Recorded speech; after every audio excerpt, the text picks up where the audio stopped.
Muita gente se pergunta como pensava Einstein, como pensa um físico. Costumamos pensar quando quietos e sozinhos, olhamos pela janela e blocos de equações passam por nossa cabeça. Até que essas equações se ajustam e pegamos uma folha de papel e escrevemos. Às vezes é frustrante. Você escreve equações em qualquer lugar. O velho clichê de rabiscar as costas de um envelope muitas vezes acontece porque é só o que temos à mão. Ele sempre pensava em imagens, visualizava as coisas. Quando o pai lhe deu uma bússola, ele ficou olhando aquilo noite após noite, a agulha apontando o norte.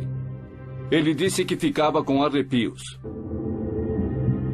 Einstein disse uma vez: quero conhecer as ideias de Deus de forma matemática. Einstein queria uma equação.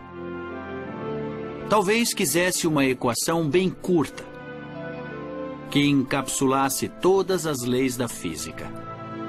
Exprimir a beleza, a majestade, o poder do universo numa só equação foi o objetivo da vida dele. Einstein.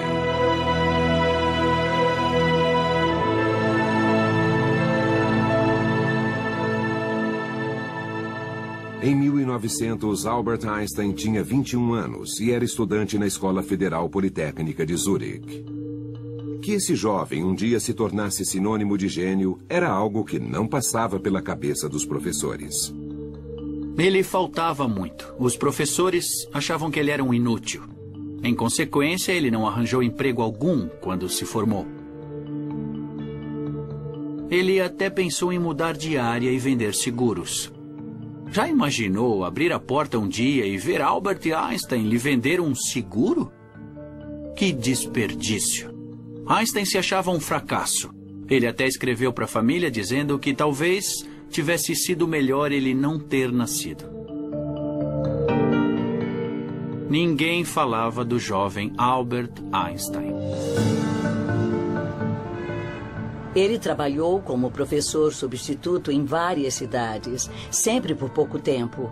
O pai dele tentou solicitar alguma posição acadêmica para ele e escreveu a um professor muito famoso, pedindo que ele usasse Einstein como assistente de pesquisa. Mas não havia cargo disponível. O pai dele morreu, achando o jovem Albert uma desgraça total para a família. Em 1902, deprimido e desanimado, o jovem Albert se mudou para Berna, a capital da Suíça, e começou uma carreira longe da ciência. Um de seus amigos conseguiu para Einstein um emprego subalterno de assistente de patentes no Instituto Suíço de Patentes.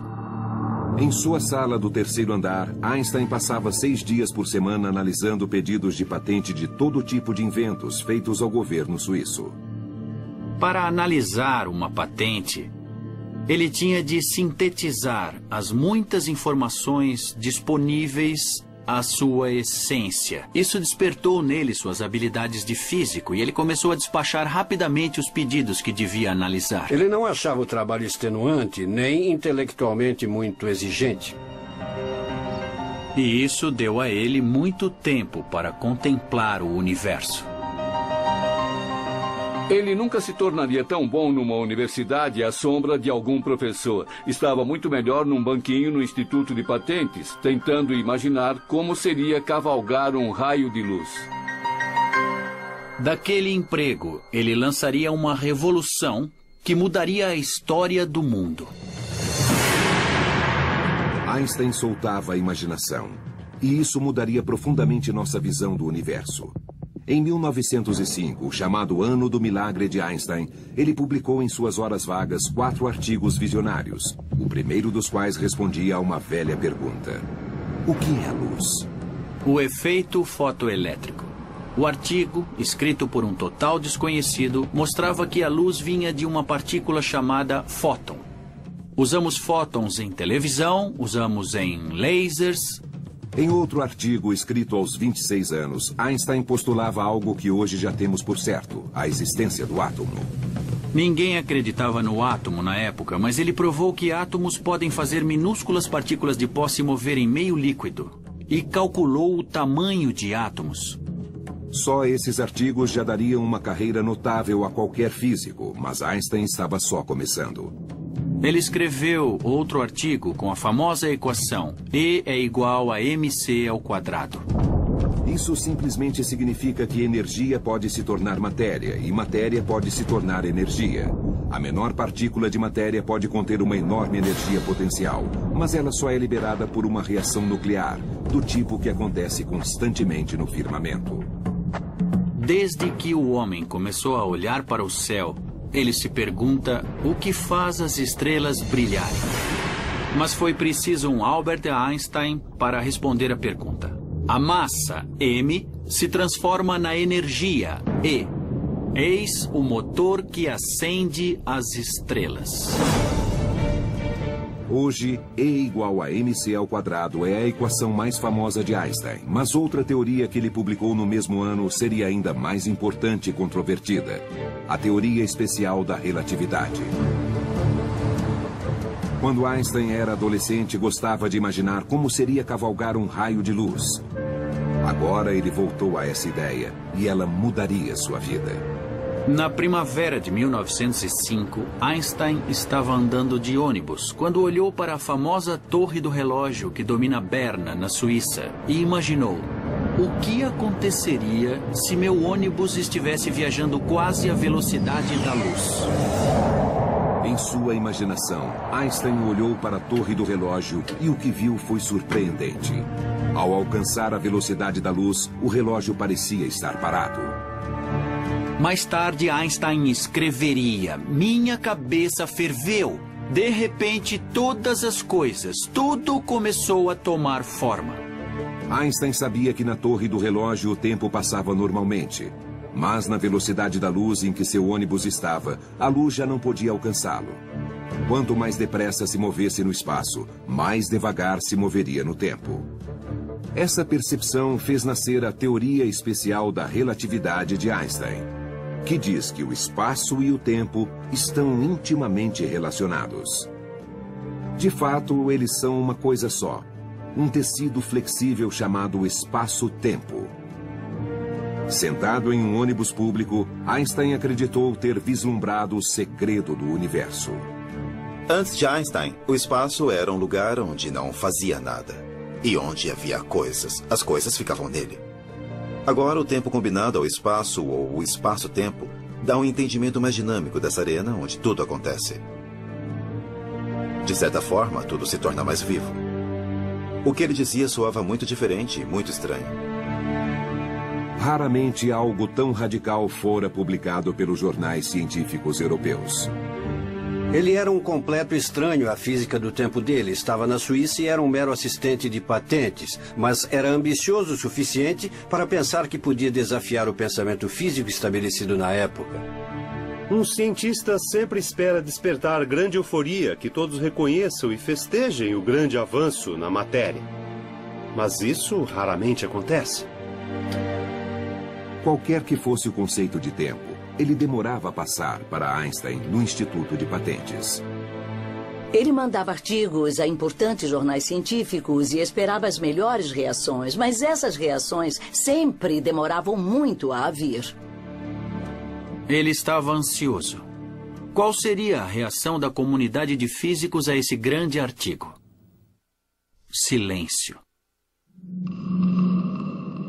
Einstein ficou muito deprimido. 4 ou 5 meses? Deve ter parecido uma eternidade para ele. Então, os artigos de Einstein caíram nas mãos do único homem, talvez, que o entendeu completamente: Max Planck.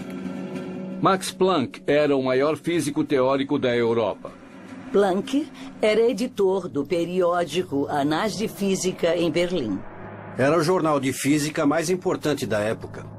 Max Planck leu o artigo do desconhecido físico e então disse: aqui temos alguma coisa. Planck viu, na hora, que aquele era um artigo importante feito por um estudioso importante. O trabalho da relatividade foi publicado em junho de 1905. Aquele jornal, de número 17, ainda é uma das publicações mais famosas da história da ciência. E na época, Einstein sequer era cientista. Ele ainda procurava trabalhar em escolas e faculdades, sempre rejeitado. Chamamos esse o ano do milagre de Einstein. Mas aquele não era um ano que ele mesmo descreveria como miraculoso. Milagres carregam um sentido de algo feito facilmente. Não acho que Planck soubesse que Einstein era um funcionário de terceira. Ele deve ter ficado curioso para saber quem era o desconhecido Albert Einstein, de Berna. O desconhecido Einstein já era, na época, pai de um menino de 1 ano e marido de uma calma e séria colega da escola politécnica, Mileva Marić. Quando estava na Politécnica de Zurique, ele era muito mulherengo. Tocava violino nos chás e coquetéis das mulheres e conheceu várias jovens na época. Mas Mileva atraiu sua atenção. Mileva era a única mulher da classe. E aí estava o físico, apaixonado. Em um breve intervalo de sua paixão pela ciência, Albert e Mileva se casaram em 1903. Um ano depois, nasceu seu primeiro filho, Hans Albert. A família Einstein vivia num pequeno apartamento na capital suíça. As limitadas circunstâncias em que viviam não eram o que ele esperava naquela fase da vida. Mileva sempre quis ser uma grande física, mas foi reprovada nos exames finais da Politécnica de Zurique. Ela se tornou um importante apoio para os grandes artigos do Ano do Milagre, especialmente o Dia da Relatividade, e ajudou a datilografar e a verificar os cálculos, mas acabou mesmo como dona de casa. Einstein tentava fazer um trabalho científico ao mesmo tempo em que trabalhava 6 dias por semana. Em 1907, Einstein concordou em escrever um artigo que explicava a teoria especial da relatividade, mas ao rever a teoria achou uma limitação importante. A teoria se chamava especial por uma única razão, é que ela só considerava movimento a velocidade constante. Em outras palavras, a teoria especial da relatividade de Einstein só se aplicava ao caso de um objeto se movendo em direção à velocidade constante. Mas Einstein queria entender o mundo real, e o mundo real não funciona assim.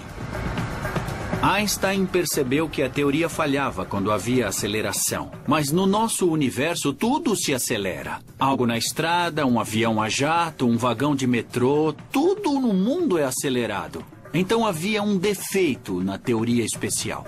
Na viagem imaginária de Einstein, se a velocidade variasse, a teoria, a noção de como objetos se movem no espaço-tempo, não se sustentava. Ele queria uma teoria que se aplicasse a qualquer caso. Einstein sabia que para que sua teoria funcionasse, deveria abranger tudo no universo. E isso incluiria a onipresente e invisível força que mantém as coisas inteiras. A gravidade está por toda parte. Ela nos segura no chão, mantém estável o sistema solar. E onde estava a gravidade na teoria especial? Einstein quis expandir a teoria especial em teoria geral da relatividade. Uma teoria que explicasse não só o tempo, mas também a gravidade. Mas ele percebeu que teria de lutar contra 2 séculos de pensamento científico e contra seu ídolo, Isaac Newton. Em 1907, Albert Einstein, aos 28 anos, ainda era um burocrata do Instituto de Patentes. 2 anos tinham se passado desde que publicara a teoria especial da relatividade, e ele decidiu desenvolver uma interpretação ainda mais radical do universo, a teoria geral da relatividade. Mas isso o faria contradizer seu ídolo científico, Isaac Newton. No tempo de Einstein, Isaac Newton era Deus. Newton foi o fundador da ciência moderna. Esta é a primeira edição do Principia Mathematica de Newton, de 1687.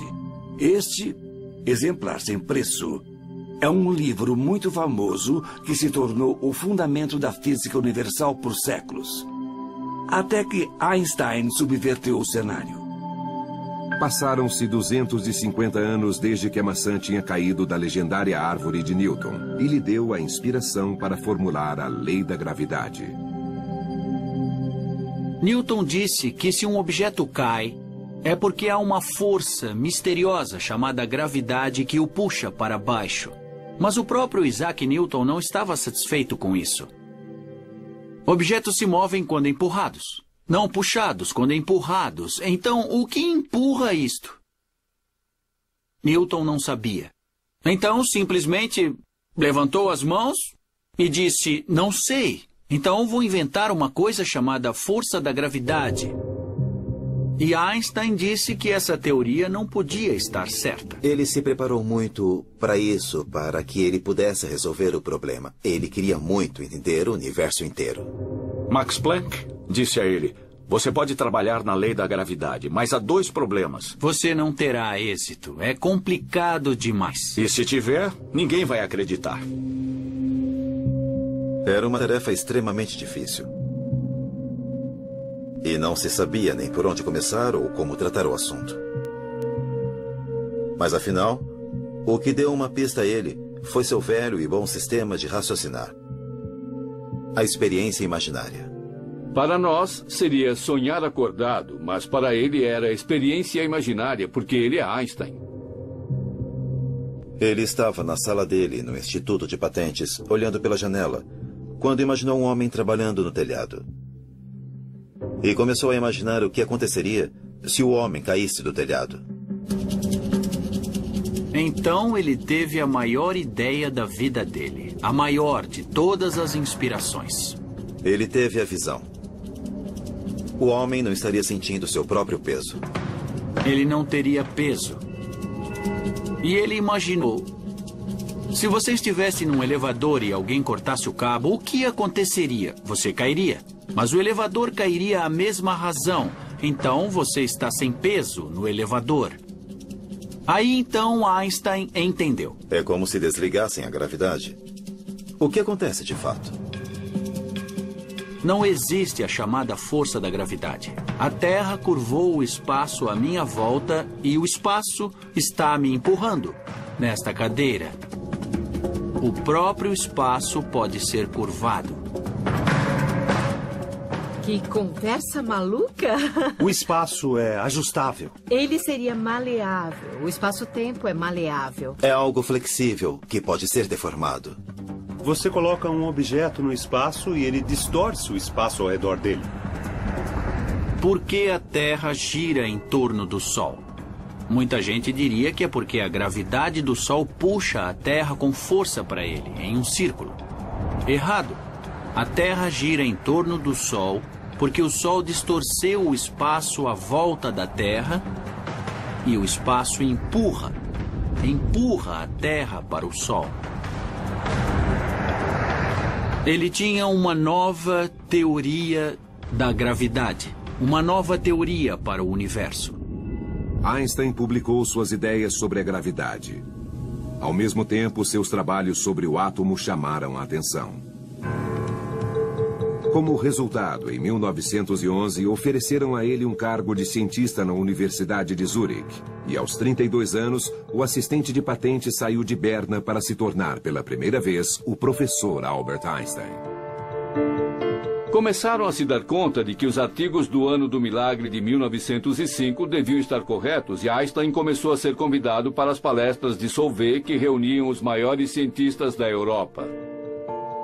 Liderados pelo filantropo belga Ernest Solvay, as palestras reuniam as maiores mentes científicas da Europa. E Albert Einstein estava entre elas. Aliás, ele era o mais jovem de todos. Ele impressionou. Era amigável, engraçado, inteligente, muito inteligente, e as pessoas notaram. Foi o momento em que Mileva deve ter percebido que ainda fazia parte do pequeno mundo de Berna, enquanto Einstein se tornara parte de um mundo maior. Ela escreveu cartas queixosas, pedindo detalhes, pedindo para ir para lá, que adoraria conhecer os cientistas, que sempre tinha sonhado em conhecê-los. Ela ficou enciumada não só dos outros físicos, mas da própria física. As palestras de Einstein se tornaram assunto da Europa científica e ele foi convidado para falar em Berlim, capital do país onde nasceu. Berlim, na época, era a cidade mais vibrante da Europa Central. Einstein não tinha voltado à Alemanha desde os 15 anos para evitar o serviço militar e tinha renunciado à cidadania alemã. Quando Einstein foi a Berlim, basicamente para ver colegas, foi também convidado por uma prima. Era sua prima-irmã, Elsa Einstein. Eles se conheciam desde crianças, mas Einstein tinha perdido contato. Ela vivia sozinha, era divorciada e tinha 2 filhas. Ela era o oposto de Mileva. Não era cientista, não era intelectual, mas ela amava dar grandes jantares e cuidar de Einstein. Gostavam da companhia um do outro, caminhavam muito, observando os barcos. Ele deve ter sido fascinado por ela. Einstein voltou a Zurique e eles trocaram intensa correspondência. A certa altura, a coisa ficou tão forte que Einstein disse: não escreva mais, não vai dar certo. Ele sentiu que aquela situação era bastante complexa, mesmo para Albert Einstein. Se mistérios do coração perturbavam Einstein, os mistérios do universo o perturbavam ainda mais. A curvatura do espaço, a distorção espaço-tempo. Você coça a cabeça. Ele já lutava há 4 anos para desenvolver completamente a teoria geral da relatividade. A teoria da relatividade era tão complicada que poucas pessoas entenderiam. Alguém tinha de testá-la. Se a hipótese não admitir teste, não é ciência, é ficção científica. Einstein sabia que estava para solucionar sua teoria e tinha de achar um modo de prová-la. Em 1911, Einstein já lutava para aperfeiçoar sua teoria geral da relatividade havia 4 anos, sem sucesso. A teoria só seria aceita se ele conseguisse demonstrar seus conceitos radicais. De repente, ele teve uma ideia. Se fizesse passar um raio de luz por uma área onde o espaço está curvado, então, segundo a teoria, o raio de luz pareceria se flexionar. A luz só se propaga em linha reta. É o espaço que se dobra. O que teria gravidade o suficiente para flexionar tanto a luz? Bem, que tal o Sol? 300.000 vezes maior do que a Terra. O Sol seria o objeto perfeito para o experimento de Einstein. Mas como fazer passar um raio de luz pelo Sol? A luz de uma estrela distante, ao passar perto do Sol e seu campo gravitacional, se curvará. Porque o espaço está distorcido ao redor do Sol. Mas mesmo que Einstein estivesse certo, ele jamais poderia ver o fenômeno, porque o Sol é brilhante demais, exceto... Quando o Sol fica encoberto, de modo que podemos olhar para ele sem ficarmos ofuscados pela luz? Isso só acontece durante o eclipse total do Sol.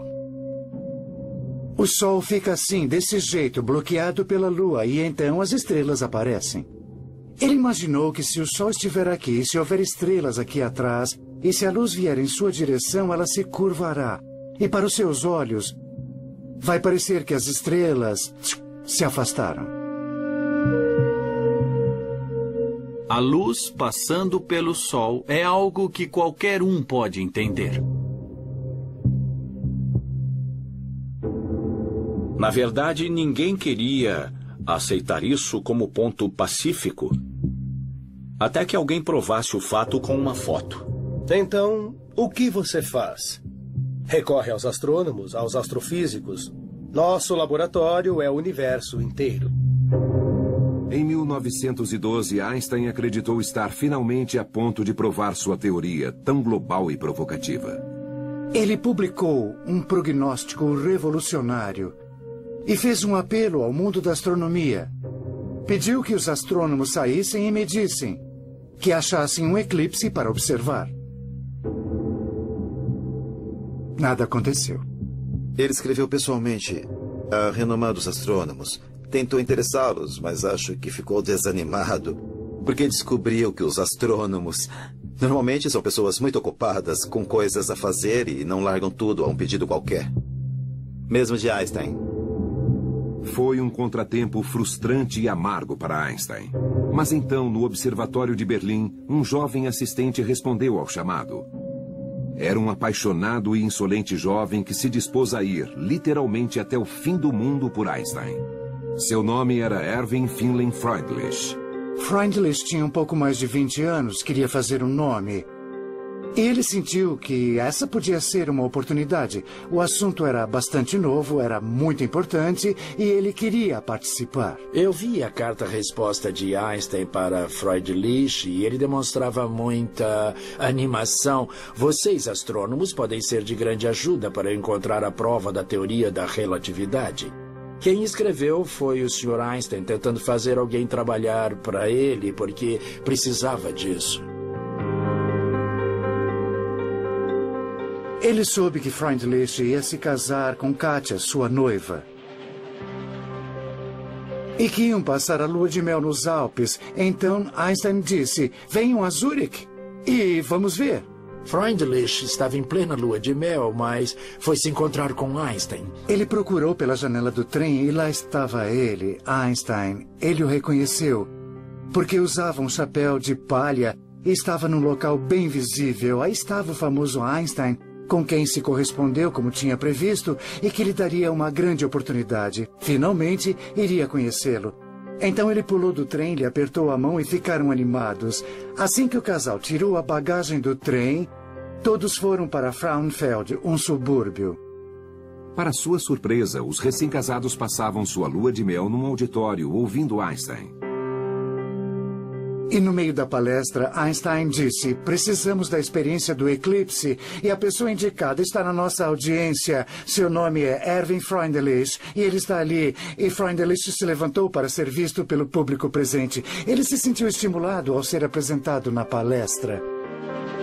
No caminho de volta a Zurich, Einstein engajou Freundlich numa animada discussão sobre a gravidade, enquanto a recém-casada Katia ficou olhando a paisagem. E começaram a traçar o plano de ver um eclipse total do Sol. O problema com eclipses totais do Sol é que são visíveis apenas em áreas restritas da Terra, porque a sombra da Lua tem poucos quilômetros de diâmetro. Consultaram os dados e viram que o próximo eclipse solar ocorreria na Crimeia, ou seja, em território russo, no dia 21 de agosto de 1914. Freundlich foi a seu chefe e pediu para ir à Rússia. Disse que iria colaborar com Einstein e perguntou se ele bancaria a viagem. Mas ele disse não, simplesmente recusou. Einstein ficou absolutamente furioso. Tentando escapar ao pensamento científico europeu estabelecido, Freundlich escreveu ao diretor do Observatório Lick, perto de San José, Califórnia, um posto avançado da astronomia americana. Uma comunidade inteira vivia na montanha, cada astrônomo com sua família, esposas, crianças, e uns dependiam dos outros para sobreviver. Por muitos anos, aquele foi o maior telescópio refratante do mundo. Mas o mais importante é que ali vivia William Wallace Campbell, um pioneiro da fotografia de eclipses. No século XIX, eclipses eram assistidos por astrônomos que faziam observações visuais, que viam uma coisa e outra, faziam diagramas. Se alguém discordasse, seria a palavra de um contra o outro. Fotografar significava poder capturar o que estava acontecendo e fazer medições. Campbell utilizava essa técnica no início do século XX. Freundlich escreveu uma carta pessoal a Campbell, dizendo que iria haver um eclipse em 1914, sugerindo que os acompanhasse à Rússia para documentá-lo. A correspondência entre Campbell e Freundlich foi maravilhosa. O decano da astronomia da Califórnia e um insignificante assistente em Berlim que estava fazendo tudo isso totalmente contra a vontade do patrão. Eles seriam os primeiros a confirmar ou a desacreditar a nova teoria da gravidade de Einstein. Era uma observação importante. E Campbell logo ficou muito animado. Ele via fantásticas oportunidades para o observatório e para a América. Ele disse que ia conseguir chegar lá, e embora o problema fosse complexo, ele o resolveria. Enquanto isso, a oportunidade bateu à porta de Einstein. Seu primeiro mentor, Max Planck, tinha recebido um pedido do rei da Alemanha, o Kaiser Guilherme II, para recrutar os melhores cientistas e trazê-los a um novo instituto em Berlim. Planck recomendou um jovem que considerava sua descoberta, Albert Einstein. Disseram que se ele trouxesse Einstein, as pessoas diriam que era em Berlim que as coisas aconteciam. Deviam levá-lo a qualquer custo. No dia 11 de julho de 1913, 2 homens chegaram na estação ferroviária de Zurich. Max Planck e Walter Nernst, um renomado químico alemão. Esperavam que um contato pessoal persuadisse o jovem cientista a voltar à sua terra natal. 2 homens, de meia idade, em roupas escuras, saíram do trem e foram procurar Einstein. Eles eram muito diferentes. Max Planck era muito correto, prussiano, sempre muito bem vestido e arrumado. Usava um monóculo e falava de modo formal. E Einstein, que já se recusava a pentear os cabelos e que vestia sempre paletós surrados e o que lhe viesse à cabeça, já começava a não usar meias. Fizeram a ele uma grande oferta. Ele seria professor na Universidade de Berlim, membro da Academia Prussiana. Não teria de dar aulas e teria toda a assistência à pesquisa. Era o Max Planck Nernst, era a Academia Prussiana de Ciências, era toda a comunidade científica da física que disse: é sério. Apontou para ele e disse: queremos você. Einstein não respondeu nada. Einstein disse: por que vocês não vão passear na montanha e passam a tarde lá? Ele disse que os encontraria na estação quando voltassem e que levaria flores nas mãos.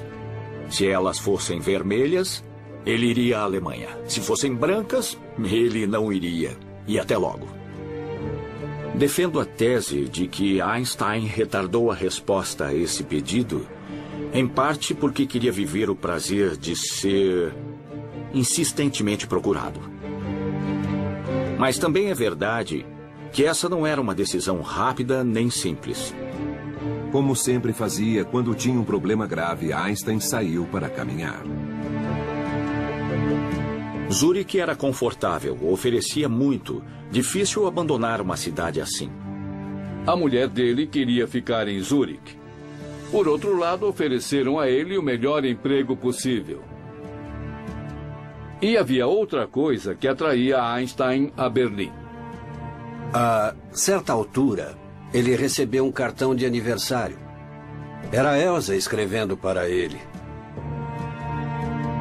Deve ter sido uma explosão interna, eu acho, porque reacendeu velhas emoções.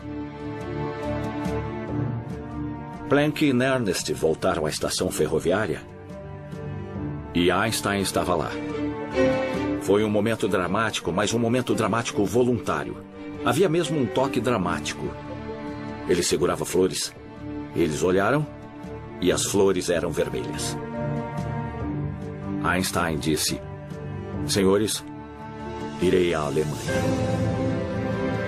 Vou me tornar um de vocês.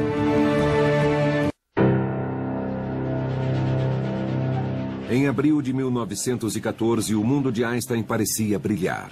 O tão esperado eclipse, necessário para provar a teoria geral da relatividade, iria acontecer em 4 meses. E Einstein estava a caminho de Berlim para entrar no Instituto Kaiser Guilherme, um grupo de elite de cientistas que trabalhava com Fritz Haber, diretor do instituto. Fritz Haber foi um dos grandes químicos do século XX. Ele desenvolveu um processo usado para produzir um fertilizante artificial com o qual se podia alimentar milhões de pessoas. Ele era um herói. Haber hospedou a esposa de Einstein, Mileva Maric, enquanto este último procurava um apartamento para morar com ela e os filhos. Haber observou que a mudança para Berlim parecia ter piorado as relações entre Einstein e a esposa. Mileva sempre fora uma mulher taciturna e desanimada, e em Berlim a coisa piorou. Ele flertava com a prima, Elsa. Einstein era um homem brutalmente sincero e, às vezes, aparentemente falava de Elsa a Mileva, e isso sempre começava uma briga. Não é surpresa que o homem que tinha uma visão única do universo também tivesse uma visão nada convencional da vida de casado. Einstein deu um ultimato a Mileva. Se quisesse continuar casada, ela teria de fazer uma série de coisas. Era um contrato com itens dispondo que ela teria de fazer as refeições dele, que só falaria com ele se ele quisesse, que não haveria intimidade alguma. Mileva resolveu que não ia assinar nada. Ela disse que não aceitava. E ela voltou a morar com Haber e a esposa Clara.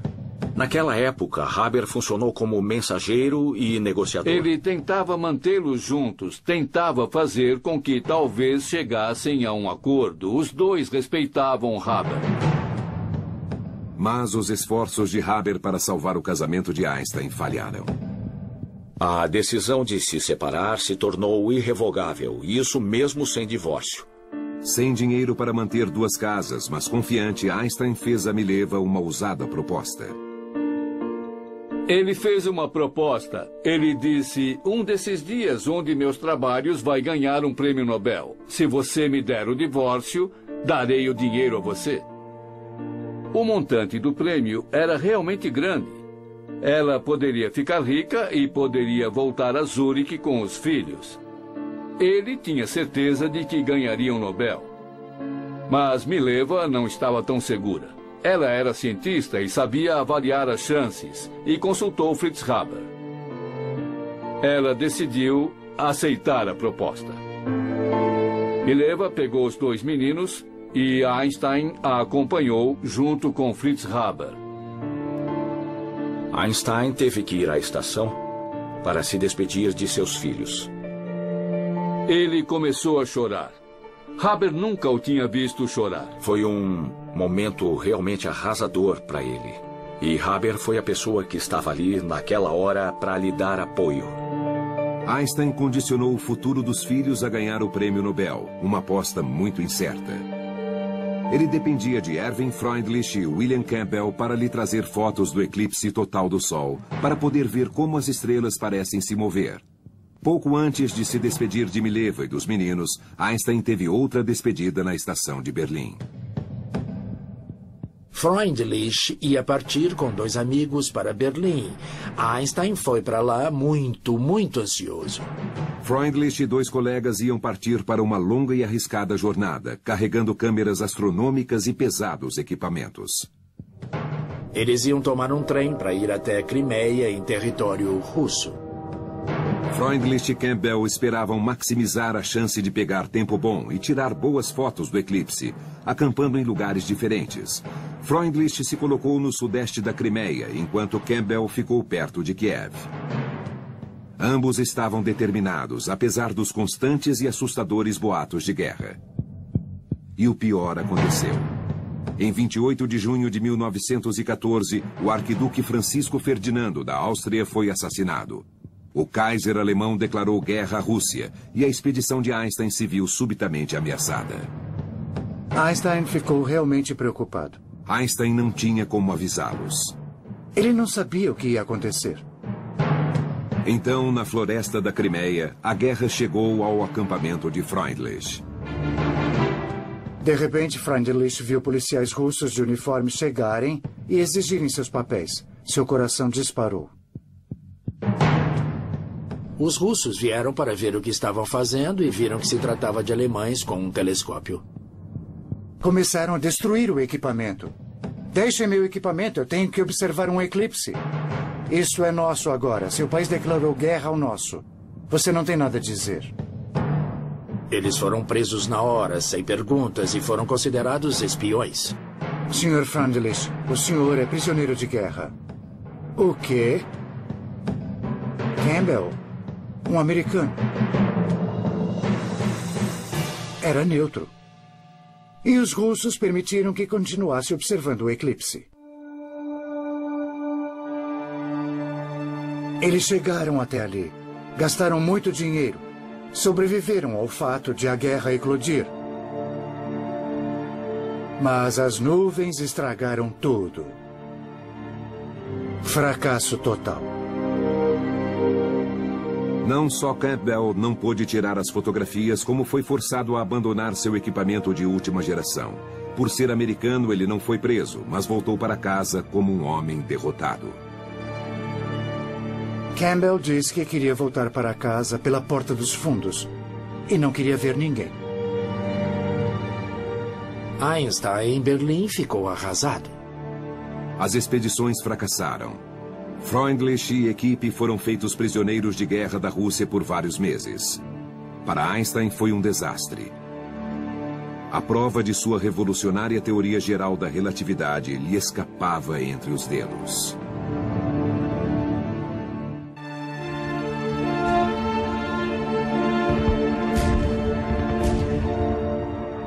A eclosão da Primeira Guerra Mundial destroçou a expedição de Einstein à Rússia e inviabilizou a tão necessária prova da teoria da relatividade que Einstein elaborava há anos. A guerra cortou a comunicação entre cientistas.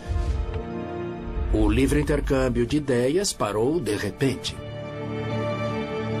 Ligações foram cortadas. Quando os Estados Unidos entraram na guerra, o astrônomo William Campbell viu as coisas de outro modo. Campbell se dedicava ao problema dos eclipses, independentemente de seus colegas alemães, que ele via agora como inimigos. Em Berlim, o ambiente estava mudado. Quando Einstein olhava pela janela, ele só via patriotismo. Para ele, o país inteiro tinha enlouquecido. A boa expectativa de Einstein sobre a cidade onde vivia desapareceu, acabou. Centenas de milhares de jovens alemães marchavam, entusiasmados. Seus colegas, Planck e Haber, apoiavam a guerra com entusiasmo. Seu amigo Fritz Haber, como Einstein, tinha nascido alemão e judeu. Fritz Haber se converteu ao cristianismo e tentou assimilá-lo ao máximo. Um dos momentos de que se orgulhava foi quando recebeu uma comenda do exército alemão, algo sem precedentes para um judeu, mesmo convertido. Einstein achou isso ridículo. Haber disse: "Sou químico e entendo a química atômica do cloro. Sei que o gás clorídrico é venenoso e posso transformá-lo numa arma útil." Haber achou que podia construir uma arma devastadora o suficiente para acabar logo com a guerra. Portanto, uma arma humana. O Instituto Haber se tornou um local de experiências com gás, a ser lançado na frente oeste, e Einstein tinha um escritório nesse instituto. Einstein achou abominável o ímpeto pelo qual primeiro Haber e depois muitos de seus colegas se dedicavam a procurar meios de matar pessoas e com mais eficiência. Haber foi dos primeiros a desenvolver armas terríveis, usando o poder da ciência. Uma arma feita por Haber, um gás venenoso, já fora testada num campo de batalha belga. Haber estava lá e disse: "Disparem a arma." Uma nuvem baixa se espalhou pelo campo e a nuvem pareceu crescer. Foi a primeira vez que aconteceu. As tropas já tinham visto nuvens piores do que essa, mas o efeito foi devastador. As tropas foram exterminadas nas próprias trincheiras. Haber viu milhares de pessoas morrerem. Milhares de soldados, cerca de 5.000. Os pulmões começam a se encher de fluido, o corpo começa a se deteriorar, a pessoa cai e, mesmo no seco, morre afogada. Então Albert Einstein olhou para o seu bom amigo, para o colega profissional, e disse: "Realmente, você é patológico. É grotesco." Em carta a um amigo suíço, ele disse: "Todo o nosso progresso tecnológico é como um machado nas mãos de um demente." Haber não se ofendeu, mas era mesmo estranho ele ser tão amigo de Einstein. Eles viviam em planetas diferentes. A guerra colocou um grande dilema para Einstein, porque se relacionava pessoalmente, respeitava e até gostava muito de seus colegas, mas ele rejeitava o apoio sincero que davam à guerra. E ele topou com um documento público, ou já publicado e divulgado, o Manifesto dos 93, assinado por 93 grandes acadêmicos alemães, inclusive as pessoas que o trouxeram a Berlim e que ele mais prezava: Haber e, acima de tudo, Max Planck. O manifesto dizia que a Alemanha tinha de lutar, que era justificável e moralmente aceitável lutar nessa guerra. Einstein ficou chocado. Parecia uma traição. Nesse momento, Einstein se deu conta de que a vida era mais do que a física, que havia coisas mais importantes que ele devia defender, assumir o risco pessoal de defender. E tentou apresentar um contramanifesto de outros acadêmicos, dizendo que não, que havia algo mais do que o orgulho nacional, mais do que competitividade nacional, do que fúria nacional. E 4 pessoas assinaram esse manifesto. Não deu em nada, nem foi publicado, fracassou. Ele se tornou pacifista, um resistente à guerra. Einstein estava praticamente sozinho. Ele estava isolado, fora rejeitado por seus colegas, seu casamento tinha terminado, ele estava em batalha judicial pela custódia dos filhos. Resolveu mergulhar na ciência. O isolamento teve um resultado positivo, porque Einstein reviu toda a sua teoria geral da relatividade e reexaminou todas as equações matemáticas. Um dia, ele revisou os cálculos de deflexão da luz que passa pelo Sol e, de repente, se deu conta de que o cálculo estava errado. O que teria sido encontrado se Freundlich tivesse feito a observação do eclipse teria sido só metade da deflexão real, metade da deflexão da luz. Isso teria arruinado a teoria de Einstein. A descoberta era embaraçosa, mas inesperadamente feliz. Há 3 anos, Einstein pressionava os astrônomos a fotografar um eclipse, que provaria uma equação que ele agora achava errada. Einstein sempre considerou o fracasso da expedição do eclipse uma derrota, mas na verdade poderia ter salvado sua carreira. Cercado por uma guerra furiosa, ele se refugiou em seu escritório. Ele tinha um pequeno apartamento e muito de seu pensamento se desenvolveu no escritório. Às vezes, ele não visualizava bem a curvatura do espaço, e o que fazia era pegar o violino. Ele dizia que a música de Mozart tinha capturado as harmonias do universo. Tocar violino o ajudava a pensar. Einstein tinha uma prodigiosa habilidade de se sentar e pensar, se concentrar. Quem o conheceu bem disse que ele tinha essa notável habilidade pela qual podia se concentrar num problema por horas, dias, até anos. No escritório dele havia muitas anotações matemáticas, muitas equações, e ele se sentava ali e pensava, andando pela sala, mergulhado em pensamentos. Era quando fazia matemática pura em sua mente. É a ciência feita de suor, como dizemos. Temos sobressaltos de lógica, temos anos de indagações não respondidas, temos frustrações, temos horas de arrancar os cabelos. Mas o verdadeiro poder do gênio é a força de vontade para fazer todos os erros necessários para chegar à resposta. Nunca houve momento em que ele dissesse que não iria prosseguir com a teoria por causa do ego dele. Eu acho que nunca pensou em desistir da teoria. É preciso ficar de olho na recompensa. Para Einstein, a recompensa era o Nobel, cujos recursos ele prometeu dar a Mileva e os 2 filhos. Em 1915, pediram que ele apresentasse a teoria geral da relatividade num prestigioso fórum dos mais importantes cientistas alemães. Einstein aceitou, mas após 8 anos de trabalho, a teoria ainda tinha 2 problemas. Ela não tinha sido provada e sua matemática parecia ter falhas. Depois de quase uma década de trabalho, a teoria geral da relatividade de Einstein estava longe de estar completa. A matemática estava errada e sem cálculos corretos. A teoria não podia ser provada. E ele tinha data para entregar um artigo na mais prestigiosa reunião de cientistas da Alemanha.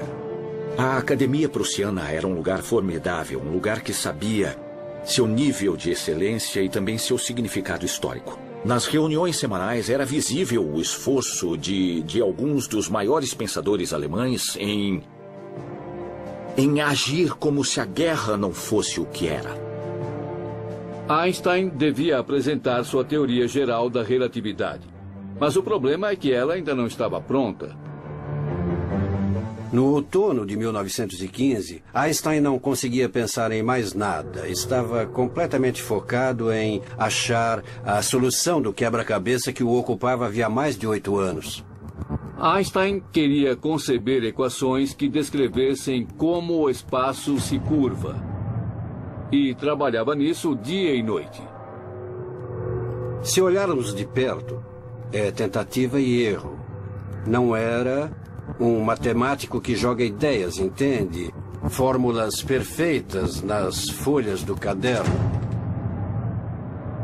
Ele rabiscava tudo, dizia, não faz sentido, esse termo atrapalha, como se conversasse com a matemática. Às vezes virava o caderno de cabeça para baixo e jogava tudo para o alto. Pode ser muito ruim quando uma ideia na qual você trabalha não funciona. Dá grande desconforto. Desde que descobriu seu erro de cálculo, Einstein achava que estava progredindo. As equações estavam quase completas. E ele aceitou um convite para falar na Universidade Göttingen, basicamente um ensaio geral para a Academia Prussiana. Einstein estava no quadro negro escrevendo suas equações e tentando descrever seu problema. Na plateia estava um dos maiores matemáticos de todos os tempos, David Hilbert. Hilbert estava sentado ouvindo Einstein atentamente e pensou: sei resolver o problema. Posso me sair melhor do que Einstein. Sempre há a preocupação de sermos enganados e ficamos meio paranoicos. Ou muito paranoicos. Sempre há esse sentimento quando temos uma boa ideia. Se nós tivermos a boa ideia, provavelmente outra pessoa também vai ter, ou já teve a mesma ideia. Einstein voltou a Berlim e Hilbert ao seu escritório. E Hilbert começou a pensar e competir com Einstein para chegar à frente dele na solução da relatividade geral. Ele era um dos maiores matemáticos de seu tempo. Uma controvérsia de verdadeiros gigantes, o da física e o da matemática. Hilbert, no papel de desafiante de Einstein, começou a trabalhar. Hilbert achava a física importante demais para ser deixada só aos físicos. Os matemáticos deviam cuidar dela. Havia muita coisa em jogo. Era tudo ou nada. Desvendar o segredo da luz, o segredo da gravidade. Ninguém pode dizer que Einstein não era um matemático excepcional, porque, no momento, o problema era de pura matemática. Várias vezes Einstein pensou ter conseguido. Quando submeteu uma das versões à Academia Prussiana, escreveu ao filho na Suíça, dizendo que ele entenderia mais tarde que esse tinha sido um grande dia, que mudaria a história, e que o pai tinha feito isso, mas a versão se mostrou errada, e ele teve de mudar tudo de novo. Ele já tinha tentado muitos caminhos, mas só deu em becos sem saída. Quanto tempo se espera desenvolvendo a ideia, descrevendo-a no trabalho e pensando nas suas consequências antes de publicá-la? Einstein deve ter tido muito medo de que Hilbert conseguisse chegar lá e publicasse as equações finais da teoria geral da relatividade antes dele. De repente, ele viu que vários fatores apontavam para uma mesma direção. Einstein se lembrou de que tinha abandonado uma solução radical demais que já tinha encontrado em 1912. Que a tinha descartado porque a solução parecia fisicamente estranha, inaceitável. Mas agora, depois de tentar várias alternativas, ele ia voltar exatamente àquela equação. Uma equação que ele tinha considerado e descartado 3 anos antes. Você se dá conta de que está errado no lampejo, porque acaba percebendo o que deveria estar fazendo. Estava tudo ali mesmo. Mas, sem dúvida, o momento é glorioso. Ali estava a equação que ele descartou, que agora parecia tão promissora, muito mais útil do que no inverno de 1912. Você não se sente sempre mal quando descobre que está errado. Às vezes, isso é maravilhoso. O entusiasmo de Einstein aumentou quando ele percebeu que a resposta para sua nova teoria podia ser encontrada num velho mistério astronômico. Einstein começou a examinar um mistério que vinha surpreendendo gerações de astrônomos. Segundo Isaac Newton, o planeta Mercúrio deveria dar a volta em torno do Sol, assim. Mas já se sabia havia algum tempo que a órbita de Mercúrio se desvia da lei mecânica de Newton e se inclina um pouco. Então, a órbita, em vez de fazer assim, começa a se inclinar. E o padrão começa a aparecer como pétalas de uma flor. Einstein percebeu que suas ideias sobre gravidade poderiam explicar a órbita de Mercúrio de um modo que a lei de Newton não explicava. Newton estava errado? Einstein disse que talvez ele estivesse errado. A teoria dele era simples o suficiente para explicar todos os dados experimentais? Com dificuldade, ele calculou a órbita de Mercúrio. E a compatibilidade foi quase total. Suas anotações de equações explicavam o movimento de corpos celestes no espaço. Ele começou a ter palpitações e de repente percebeu: "Oh, está certa." Ele ficou tão feliz que não podia mais se concentrar. Para Einstein era uma grande coisa. Finalmente, ele chegou às equações no mesmo tempo de David Hilbert. Discute-se sobre qual dos dois chegou às equações primeiro. Havia muito rancor e Einstein se faria ouvir. Hilbert foi muito elegante e ele disse: a teoria é de Einstein, ele é quem merece o crédito. Ele saiu vitorioso. A teoria era de Einstein. Em 25 de novembro de 1915, o momentaneamente triunfante Albert Einstein tinha em mãos o que ele achava ser a equação final para a teoria geral da relatividade. Sua teoria da gravidade. Bem a tempo para a apresentação na Academia Prussiana. Ele foi à academia e falou: por pouco tempo, o trabalho era curto. Isso deu existência à teoria geral da relatividade, que descreve como o espaço-tempo diz à matéria e energia para onde ir e como a matéria e energia diz ao espaço-tempo como ver isso. É um modo radicalmente diferente de ver o universo. Quem sabe se ele foi aplaudido? Ninguém. Todos se viram subitamente confrontados com a ideia de que esse estranho judeu alemão tinha demolido a ideia de gravidade de Newton. O significado disso, por enquanto, ninguém sabia ainda. Ainda não havia prova física disso. Ninguém entendeu Einstein. Einstein acreditou que finalmente a teoria estava ajustada, mas sabia que ela não seria aceita se não fosse comprovada. E isso não seria possível sem fotografar um eclipse total do Sol. E para isso, Einstein teria de esperar de novo.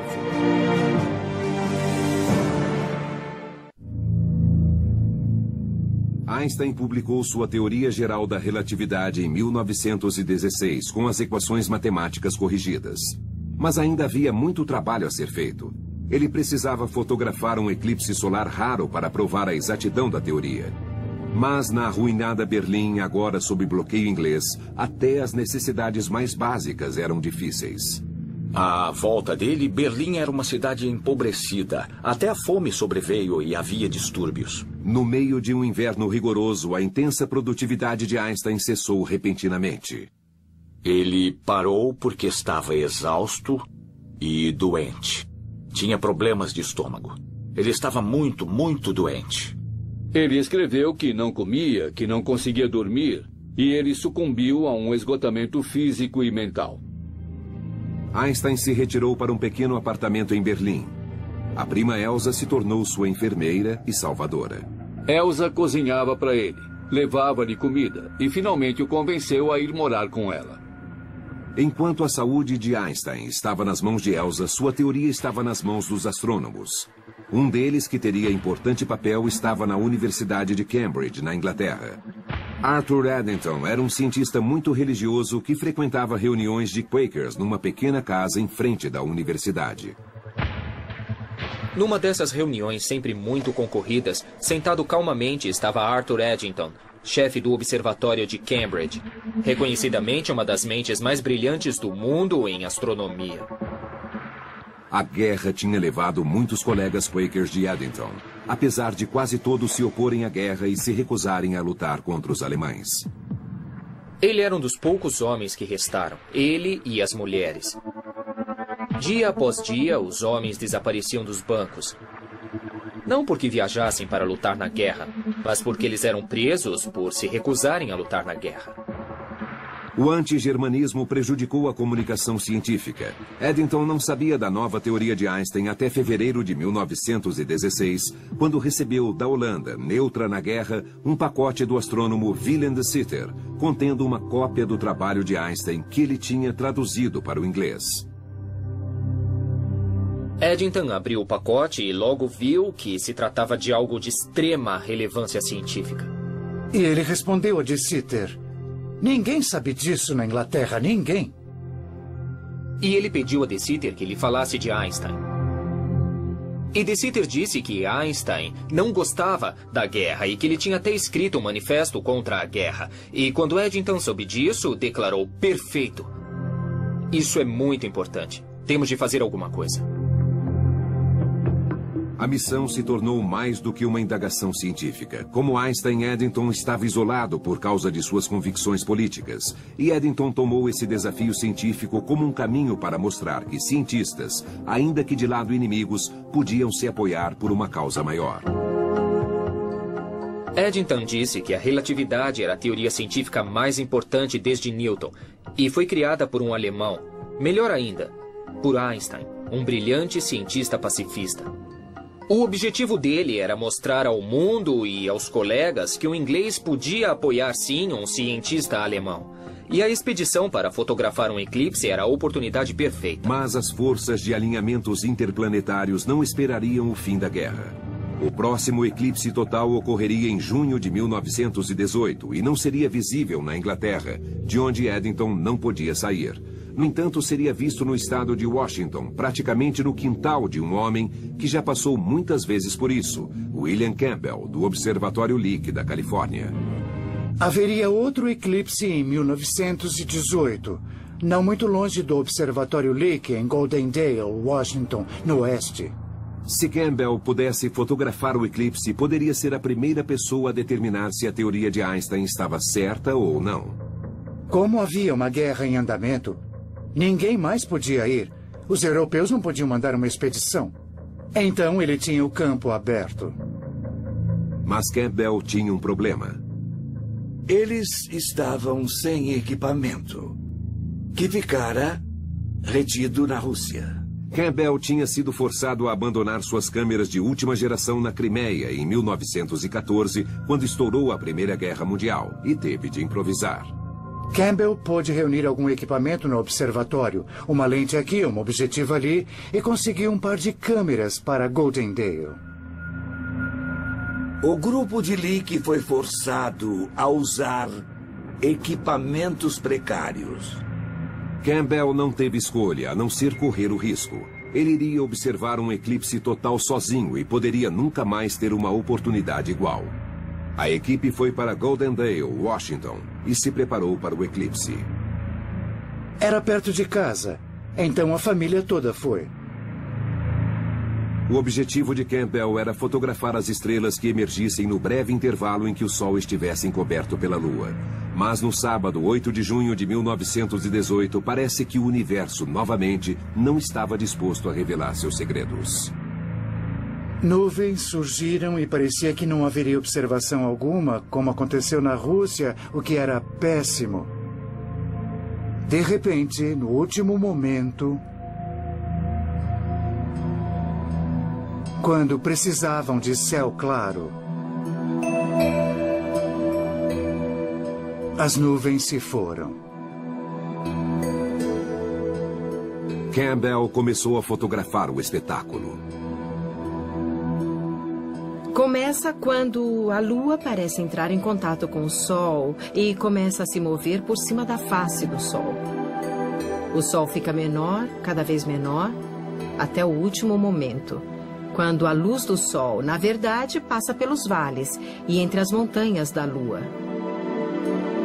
Depois há um brilhante halo de luz. E finalmente o Sol fica totalmente eclipsado. É o preto mais preto que já se viu. A primeira vez que vi um eclipse, fiquei sem fala. É como pular na água gelada e... Entende? Você não acredita. É de tirar o fôlego, literalmente. É sensacional. Aquela foi, nossa, a experiência mais poderosa que eu já tive na minha vida. O New York Times mandou um repórter e publicou um artigo. Nuvens se retiram para o eclipse. Com um subtítulo. Teste da teoria de Einstein. Foi a primeira vez que um jornal americano mencionou Albert Einstein. Campbell designou seu mais renomado astrônomo, Herbert Curtis, para analisar as fotografias e provar ou não a teoria de Einstein. Olhando rapidamente, uma estrela estava visível, uma das que deviam ser medidas. E essa estrela tinha de ser centrada no visor. Feito isso, as escalas seriam lidas.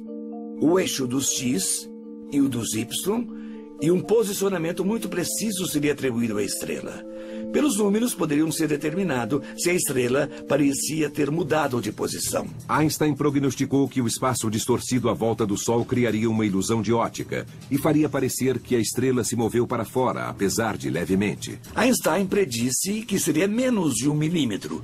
Não seria uma medição muito fácil. Ao contrário de muitas teorias emitidas, essa geral da relatividade trouxe prognósticos muito específicos, muito rigorosos, tinha de ser aquilo, e se não fosse, todo o fundamento da ideia teria de ser descartado. Extremamente precisas e meticulosas medições. Não há flexibilidade na relatividade de Einstein, porque a ideia de gravidade é a manifestação da curvatura do espaço-tempo. Para dizer de quanto é essa curvatura e o que acontece à matéria ou à luz na presença da curvatura, é preciso calcular e prognosticar. Se o prognóstico não se verificar, não se pode dar um jeito na teoria. Não nesse caso. Pode-se ver, nestas páginas, o tipo de trabalho que Curtis teve de fazer para executar a medição. Há muitas e muitas páginas de cálculos, algumas delas riscadas. Se só uma experiência mostrasse que qualquer aspecto da relatividade estava errado, ele teria de rever o conceito desde o princípio. Curtis olhou para as estrelas e não viu nada demais. Todas pareciam em seus lugares normais. O que só podia significar uma coisa: Einstein estava errado. Mas Campbell não queria arriscar sua reputação com equipamentos improvisados. Ninguém ia dizer nada até que tudo tivesse sido verificado de novo. A melhor tática era o silêncio absoluto, até terem certeza total do que foi observado. Campbell mandou Curtis verificar os resultados várias e várias vezes.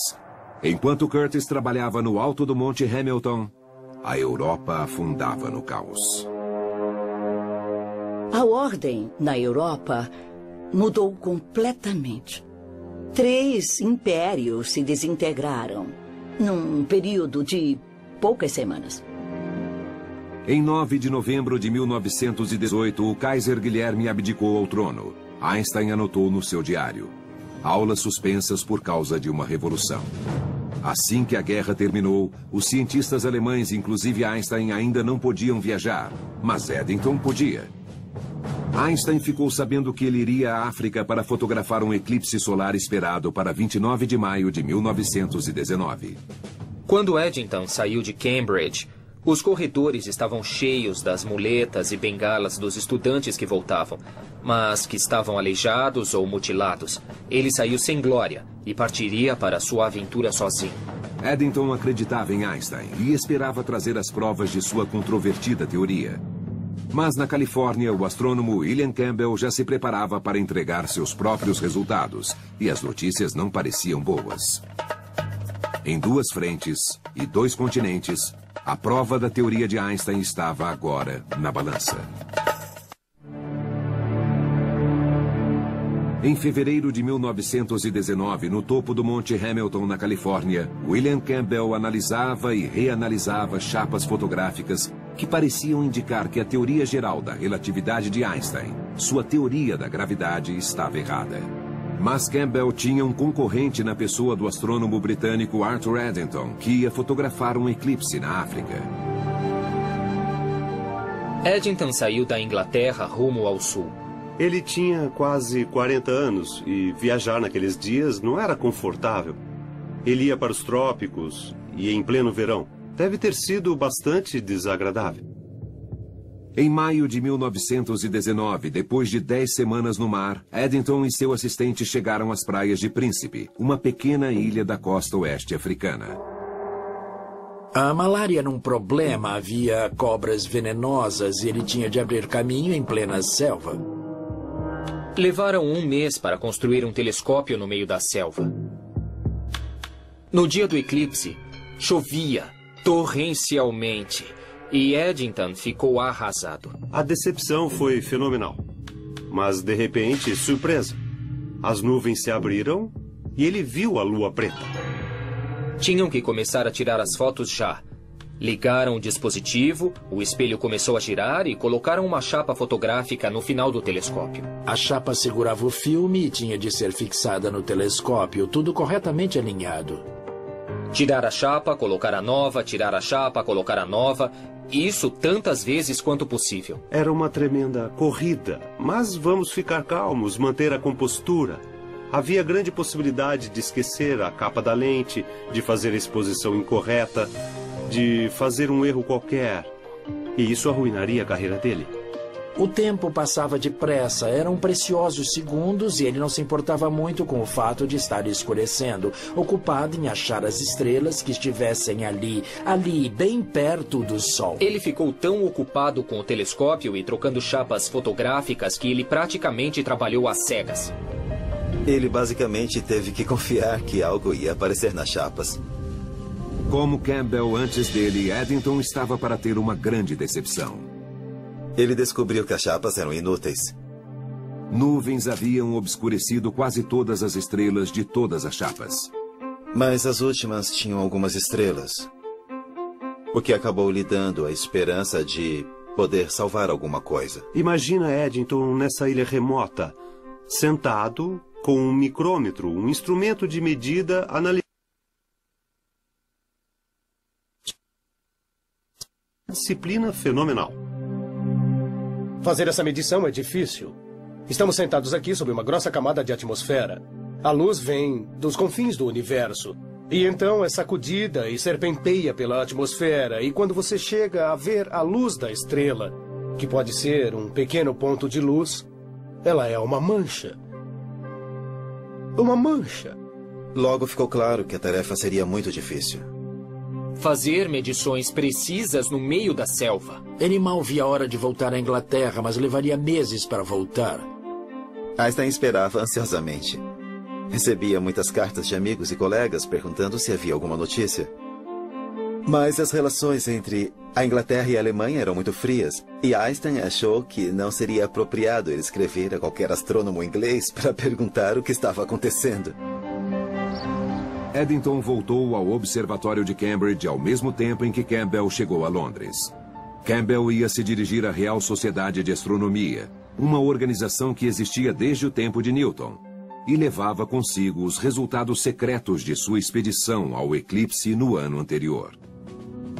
Campbell foi o primeiro a falar e estava muito nervoso, porque havia muita emoção pairando sobre essa experiência e muitas reputações em jogo. A ansiedade deve ter sido enorme, porque ele estava na frente de um grupo de colegas.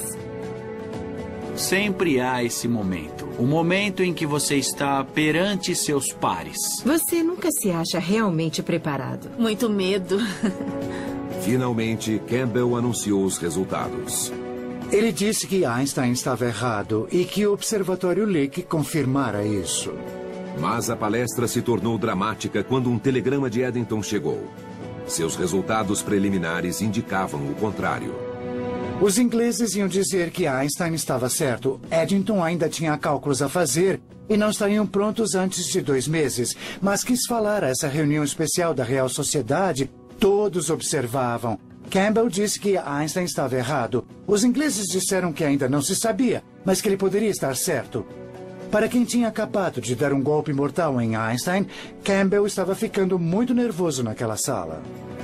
Campbell mandou uma mensagem urgente a seus colegas nos Estados Unidos que estavam para publicar o relatório negativo das fotos do eclipse. Foi um telegrama histórico de 6 palavras. Não publiquem resultados Einstein. Esperem.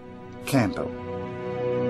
4 meses depois, no dia 6 de novembro de 1919, Eddington viajou a Londres para falar à Real Sociedade de Astronomia. Ele tinha finalizado sua análise fotográfica da teoria de Einstein. Vieram de todas as partes da Inglaterra para ver o que ia acontecer. Houve até empurra-empurra para tomar um lugar e ver os resultados. O retrato de Newton observava toda a cerimônia. Se Newton pudesse ter assistido a essa reunião, acho que teria ficado fascinado. Eddington começou a reunião apontando para o retrato do fundador da Real Sociedade, dizendo: "Perdoe-nos, Sir Isaac Newton, seu universo foi revogado." O eclipse foi parcialmente obscurecido por nuvens, mas algumas fotografias de valor foram tiradas. O secretário da sociedade registrou os resultados de Eddington. As medições das chapas levaram à conclusão de que uma deflexão de 1,75 segundos do limite do Sol foi verificada durante o eclipse, conforme a teoria geral da relatividade de Einstein. O interesse público gerado por isso foi tremendo. Fora da comunidade científica, ninguém tinha ouvido falar de Albert Einstein, quanto mais de suas estranhas teorias. E agora o público ficou sabendo que tudo o que aprendeu sobre o universo estava errado. O Times de Londres disse: "Há uma nova teoria de mundo. Ideias que conhecemos há séculos estão erradas e esse homem, um cientista alemão, Albert Einstein, nos deu uma nova verdade." O New York Times teve uma das melhores manchetes. Homens da ciência se entusiasmam com as observações do eclipse. A teoria de Einstein triunfa. Só então a imprensa alemã também noticia os novos eventos. Uma revista em Berlim o mostrou com seu ar romântico, já com aqueles cabelos dramáticos e seu olhar distante e perdido. E a manchete da revista dizia: "Nova figura na história do mundo." Pouca gente entendia as ideias de Einstein, mas seu nome logo ficou conhecido. Seu nome virou marca de cerveja. Mães davam o nome dele aos filhos.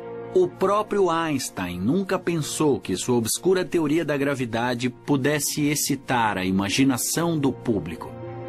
Ele disse: "As coisas são malucas com a imprensa. Todos querem um artigo, uma aula, querem fotografias. Tudo isso é uma loucura." Foi o começo da era da fotografia. Havia retratos de Einstein. Telegramas circulavam e as pessoas liam notícias no mundo inteiro. Havia noticiários nos cinemas. Einstein era visto e ouvido. Sem essa liberdade, não teria existido Shakespeare, nem Goethe, nem Newton, nem Faraday, nem Pasteur e nem Lister. Mas apesar da adulação do público, os cientistas ainda tinham dúvidas sobre a teoria. As pessoas erraram. Estavam misturando a fama de Einstein com a aceitação de sua teoria. Estavam igualando as coisas e isso estava bem longe da realidade. Deu-se um movimento oposto. No New York Times podia-se ver um questionamento constante. Quem era esse famoso cientista? Os ingleses e os americanos, a maioria das pessoas dos países aliados eram hostis à Alemanha depois da guerra e não estavam muito interessados em reconciliação. Então muita gente dizia que Eddington ficou tão motivado para alcançar a paz e promover a fraternidade internacional, estava tão convencido da teoria que talvez ele tenha se deixado influenciar. Ele foi criticado por fraudar os dados. O resultado fotográfico das 2 expedições para ver o eclipse, a de Eddington e a de Campbell, gerou conclusões opostas. Outra expedição teria de ser organizada. Tanto Einstein, que tentava provar sua teoria desde que a propôs em 1907, quanto Campbell, que trabalhava no problema desde 1911, tinham um tremendo interesse pessoal nos resultados. Agora o caso não era só de ciência, mas de reputação internacional, de reputação pessoal, era um caso pessoal. Campbell verificou que o próximo eclipse com chance de ser fotografado seria na Austrália em 1922, dali a mais de 2 anos. E veremos que ele não será o único a enfrentar o desafio.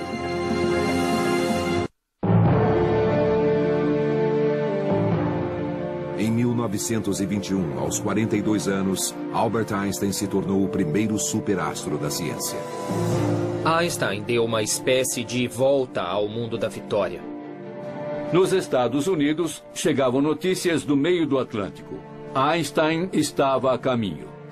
15 mil pessoas foram esperá-lo no porto de Manhattan. Isso para um físico teórico. Ele viajou para cima e para baixo na costa leste e foi ao meio oeste. Einstein era um fenômeno.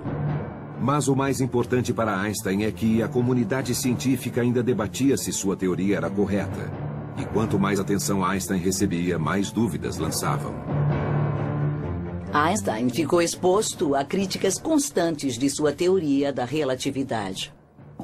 Diziam que a experiência tinha de ser refeita. Em setembro de 1922, haveria um eclipse total do Sol totalmente visível da Austrália. E William Campbell via a oportunidade de resolver o assunto de uma vez por todas. Ele começou a planejar uma renovação total de seu equipamento. Completamente redesenhado e tendo sempre em mente as medições, ele levaria o máximo em equipamento para fazer a medição de Einstein. O primeiro ponto do eclipse ficava no extremo oeste da Austrália, num lugar chamado 90 Mile Beach.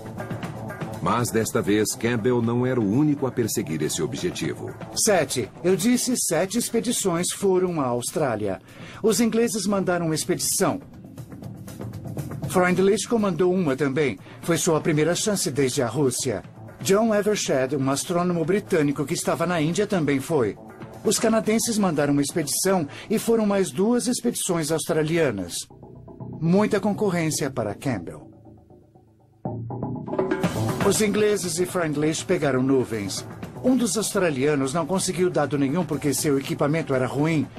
E o pobre Evershed da Índia pegou um lindo céu aberto, mas teve dificuldades técnicas e não registrou nada. Campbell, já em sua terceira expedição, estava muito melhor preparado e obteve resultados perfeitos. Mostraram, se não me engano, 92 estrelas. O efeito de Einstein não só estava lá, mas se comportou exatamente como prognosticado, com muita clareza, sem nenhuma ambiguidade. Esta é uma das lentes que confirmaram a teoria da relatividade. A luz realmente passou por esta lente e incidiu nesta chapa. Esse material era ótimo. Esse é o cerne. As estrelas podem ser vistas ao redor do Sol em eclipse, aqui em destaque, e mostram a deflexão prevista pela relatividade. Na mosca, Einstein estava certo. Foi um êxito pessoal para Campbell e um marco para a ciência. A equipe do Lick finalmente teve êxito. Obteve resultados extraordinários e claramente corroborou as medições de Eddington de 1919. Agora responda, qual foi a primeira pessoa para quem Campbell mandou os resultados? Albert Einstein. Ele queria dizer a Einstein que ele estava vingado, que tinha mostrado que Eddington estava certo a despeito da zombaria dos outros. Para Einstein, aquilo foi um tremendo triunfo. A expedição do eclipse mostrou claramente que algo pode parecer teórico, mas apesar disso é parte de nossa vida cotidiana. Eles mostraram que o espaço-tempo ao redor do Sol estava curvado. Foi um modo inteiramente novo de pensar como age a gravidade. Não é estranho isso? Vai totalmente contra a nossa intuição. Mas os dados mostraram. E os dados não mentem. A natureza concorda. Sim, Einstein tem uma linda teoria, está certo. Finalmente, 15 anos depois de ter proposto sua radical teoria geral da relatividade, acabando com mais de 2 séculos de pensamento científico, Einstein saiu vitorioso e reconhecido. Quase. O Comitê do Nobel o rejeitou em 1919, em 1920 e em 1921, porque ninguém aceitava a teoria da relatividade. Einstein tinha prometido o dinheiro do prêmio como parte de seu divórcio de Mileva e para ajudar os 2 filhos. Mileva se resignou com o divórcio, vivendo em Zurique com os filhos, esperando o dinheiro do prêmio Nobel chegar. Ela ficou esperando pelo dinheiro. Foi só em 1922 que finalmente anunciaram o Nobel para ele. Ironicamente, não foi pela teoria da relatividade. Einstein recebeu o Nobel por seus trabalhos do Ano de Milagres, que descreviam o efeito fotoelétrico. O trabalho se tornou o fundamento da física quântica e desvendou os segredos do átomo. Para a ex-esposa de Einstein, o prêmio significava algo mais concreto. Com o dinheiro, ela comprou 3 prédios de apartamentos em Zurique. Mileva não chegou a viver muito bem com esse investimento, mas sobreviveu. Para Elsa, a prima de Einstein que cuidou dele quando precisou e esperou pacientemente por anos, também houve uma recompensa. Ela convenceu Einstein a se casar com ela. Foi uma surpresa. Foi um casamento estranho. Einstein teve muitas amantes depois dela e nunca sentiu que o casamento fosse um tipo de vida bom para ele. Mas ela gostava de ser a senhora Einstein. Adorava viajar com ele, adorava o prestígio e a glória que era ser a esposa dele. O mundo, que se recuperava de uma guerra terrível, acolheu esse homem com a estranha profissão de físico teórico e fez dele um ícone global. Foi logo depois do fim da mais destrutiva guerra na memória da Europa. E apareceu esse pacifista com essa espécie de halo de cabelos e olhar penetrante. As pessoas dos 2 lados do Atlântico, na Inglaterra, na Alemanha e nos Estados Unidos, podiam celebrá-lo como um homem de paz e também como alguém cuja ciência transcendeu aos horrores da guerra. Foi aí que a ressonância emocional de seu êxito apareceu, eu acho. Por isso, as pessoas o receberam não só como alguém inteligente, mas como um símbolo, também um símbolo global do que a humanidade tem de melhor no contexto do que a humanidade teve de mais terrível. A história dele, do cientista que virou o mundo de cabeça para baixo, era sedutora. Sozinho em seu escritório, usando apenas a mente e um lápis, Einstein fazia descobertas estranhas que intrigavam o público tanto quanto um músico ou um filme da época. Amavam o mistério. O próprio Einstein disse isso, falar em 4ª dimensão, da curvatura do espaço, da distorção do tempo, isso tudo era ótimo. A luz que se move de modo inesperado são ideias quase românticas, são ideias desafiadoras. E as pessoas as captaram de todas as maneiras. Tudo parecia muito verdadeiro. Ele via coisas como mais ninguém. Ele juntou elementos do universo que outros jamais imaginaram que pudessem se combinar.